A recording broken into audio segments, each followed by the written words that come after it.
The Way to Willpower by Henry Hazlitt. Chapter 1. A Revelation. You have seen the advertisements. The lion and the man are facing each other. The man upstanding, hands clenched, his look defiant and terrible. The lion crouching. Who will win? The man, without doubt. He has what the beast lacks: willpower.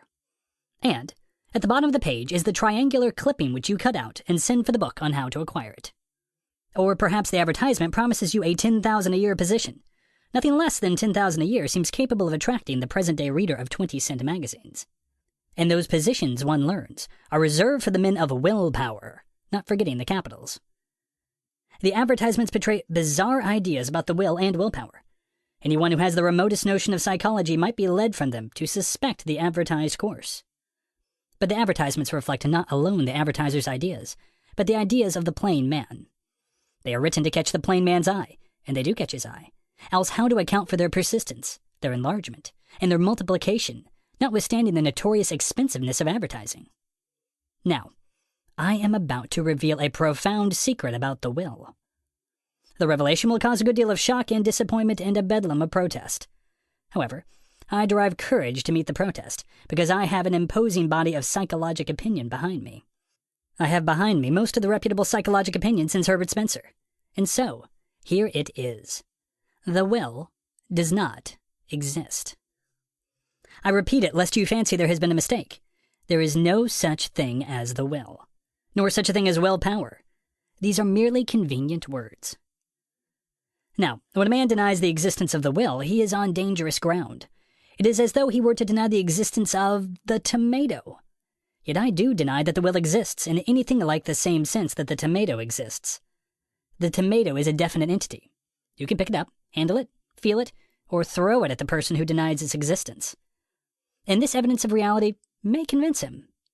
But I am not so crude nor so fatuous as to deny the existence of the will simply because you cannot feel it or taste it. I do not deny it simply because it is not material and tangible. I deny it because it is not even spiritual. The plain man's conception of the will is utterly and grotesquely wrong, and he must be shaken from it violently. The popular conception seems to be that the Creator, having decided that a man might want to have a brain to use upon occasion, bethought himself about the ingredients, and dropped in first a memory, then an imagination, then a will, and then a power to reason.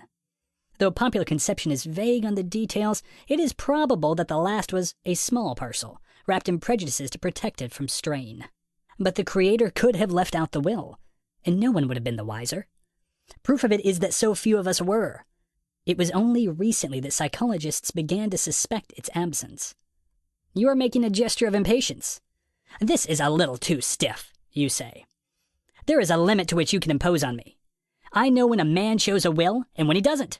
I have met strong-willed men, and I have met weak-willed men, and I know the difference when I see it.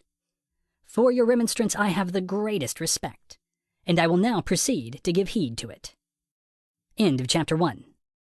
Chapter 2. Chapter 2. The Intellect as a Valet. Having given some hint of what the will is not, it is now my pleasant duty to tell what it is. This may best be done by illustration. You resolve to abolish late nights. 2 nights out a week will be your limit. No night out later than midnight. It doesn't pay. A man loses sleep. He hurts his health. He isn't as fresh as he ought to be for work. He is just frittering his time away and getting nowhere and not improving himself evenings, and it's expensive and... So, you resolve to cut it out. With a free conscience, you make your 2 engagements for the coming week. About Monday noon, Jones drops around at the office. There is a little game of poker towards some night that week when they can get the crowd together. Now, poker is marvelously fascinating. You haven't seen the boys for a long time, and you hate to lie to Jones and tell him all your nights are occupied for such a little reason. And you are ashamed to tell him the truth. That you have resolved to go out only 2 nights a week, come what may, might strike Jones as deliciously funny. He might tell the boys, who also have a sense of humor. And there is the possibility that Jones might be offended. So you look straight before you, undecided for a minute or two, or you make feeble excuses, not your real ones, which are easily overridden by Jones, and you end up thinking to yourself that you will not count this week, or that you will make up for it the week after. And your dishonor is complete. Let us analyze this degrading incident. Man is a bundle of desires. He desires this and that and something else again. And the world is so constituted that, in nearly every instance, one desire cannot be attained save at the sacrifice of some other. This provoking state of affairs was long ago crystallized in the phrase that you cannot eat your cake and have it too. More broadly, it may be expressed in the phrase that everything we desire has its price. The price of a cake is $1. The price of keeping your dollar is the loss of a cake. This illuminating truth does not stop at the grossly material things, at the things whose prices can be measured in money. It extends throughout the spiritual universe. The price of earning $2 extra a day may be working an extra hour a day, which may be conceived either as the pain of an extra hour's work or as the loss of an hour's leisure. Conversely, the price of an hour's extra leisure a day is $2 a day. We are now coming to grips with our actual case. The price of staying out late at night is sleep, health, efficiency of business, money, self-improvement. That is, these are the things that the man must pay, lose, sacrifice in order that he may stay out late at night. Conversely, the price of sleep, health, efficiency of business, money, self-improvement is the pleasure of staying out late at night that one gives up. We have taken a devious course to arrive at our conclusion, yet we must deviate a little further before we come back. We must consider the intellect. For centuries we have glorified the intellect. We have put wreaths upon its head and sung its praises, which was quite absurd. For a man's intellect is a helpless, powerless sort of thing, a mere instrument, a tool, a subordinate which the desires boss around. It does the bidding of the desire that shouts the loudest. You may call this a libel on the intellect. You perhaps maintain the traditional view that the intellect directs the desires. But reflect. You engage daily in more or less unpleasant tasks for 8 hours. You work. It is your desire for bread and soup and café parfait, for an overcoat, an apartment, in theaters and golf that drives you there. You may protest that you enjoy your work. I shall not gainsay you. In either case, it is your desires that are dictating your action. The intellect merely obeys. If it is a good intellect, its owner may count himself fortunate. It will be better able to carry out the orders of its bosses, the desires. It will satisfy them more, and it will satisfy more of them. The intellect may, and often does, pick the road to a given place. The desires always dictate the designation. To multiply figures, the intellect is the steering wheel. The desires are the engine. The intellect is the pilot. The desires are the breeze. We are now ready to return to our immediate subject. When a man is engaged in what we call making a decision, the intellect may be thought to occupy a place of greater dignity. It may be imagined as acting as a judge between conflicting desires. But the position of the intellect is in reality one of profound humiliation. In deciding between desires, it is actually trying to make up its mind which desire is the stronger. It feels their muscles, so to speak, and it obeys the desire with the hardest biceps. Now, every decision is not merely a selection from among desires. One desire may be so overpowering that all others cringe before it. They are merely brushed out of the way. The function of the intellect, then, in making a decision, is to select from alternative courses the one which most promises to fulfill this supreme desire. I can fancy you rebelling at this point, if in fact you have not done so long ago.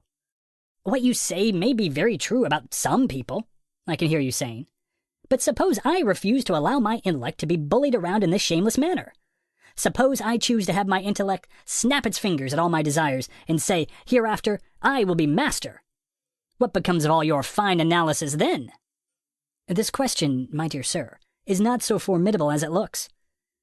What it would amount to if you succeeded in carrying out your magnificent defiance, or rather, if you succeeded in thinking you had, would be that your desire, note the word, your desire to have your intellect master would overcome other desires or impulses, recognized by your intellect as such, which arose transiently from moment to moment. You would act only on the desires which your intellect happened to approve of. But that is merely another way of saying that your desire to act on the principles of common sense had overcome all other desires. For mark, there is nothing immoral in desires per se. There are good desires as well as evil. There are spiritual desires as well as material.